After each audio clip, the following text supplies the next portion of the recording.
Welcome. Today we're tackling something I think we've all struggled with at some point. The exhausting need to make people understand us. You know the feeling. Pouring your heart out to explain why you made a choice, only to be met with blank stares or judgment. It's frustrating, right? Let me share a quick story. A while back, I was trying to explain to a friend why I'd turned down a safe job to pursue something riskier but more fulfilling. I went on, logic, passion, you name it, but they just didn't get it. I left that conversation drained, wondering why I'd bothered. That's what we're exploring today.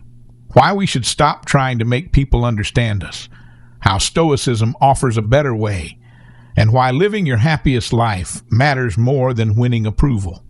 We'll also talk about the people who love you, because honestly, they won't need your explanations. So, let's get started.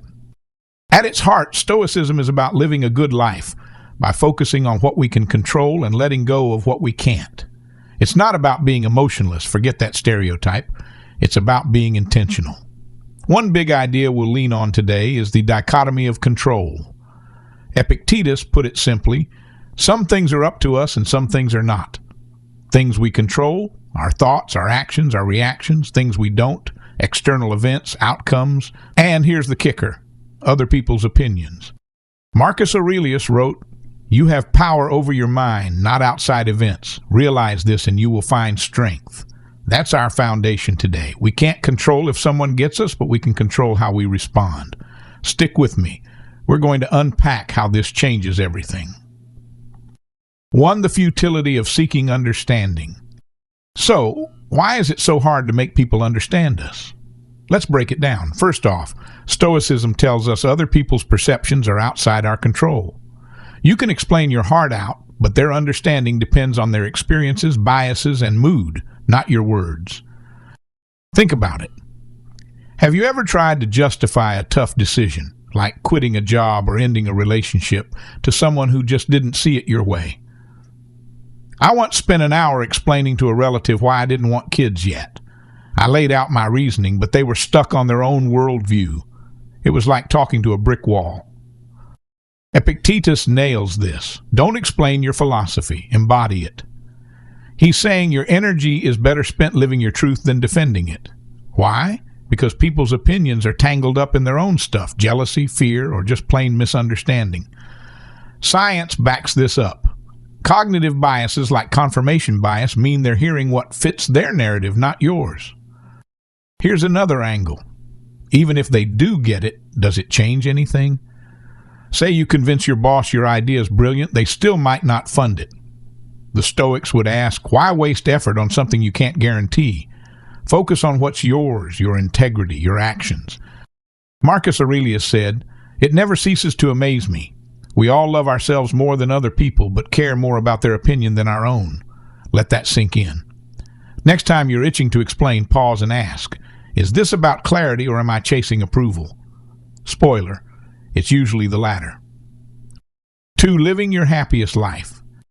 Okay, so if we're not exhausting ourselves explaining, what should we do? Stoicism says, live your happiest life by focusing on what's in your control, your character, your values, your joy. Happiness, or eudaimonia in Stoic terms, isn't about external applause, it's about inner peace. How do we get there? Let's try a few Stoic tricks. First, practice gratitude. Seneca wrote, "We suffer more in imagination than in reality." Take a minute each day to list 3 things you're thankful for. Your coffee, a sunny day, whatever. It shifts your focus inward. Second, cultivate virtues. Stoics prized wisdom, courage, justice, and temperance. Ask yourself, am I acting with integrity? Am I being brave in my choices? That's where real happiness lives. For example, when I chose that risky career path, I felt alive, not because others approved, but because it matched my values. Third, try negative visualization. Sounds weird, right? But it's simple. Imagine losing something you love, a job, a person.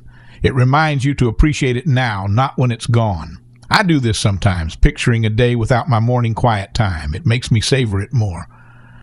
Finally, let go of outcomes. You can't control if people like you or if your plans succeed, but you can control your effort. Epictetus said, "It's not what happens to you, but how you react to it that matters."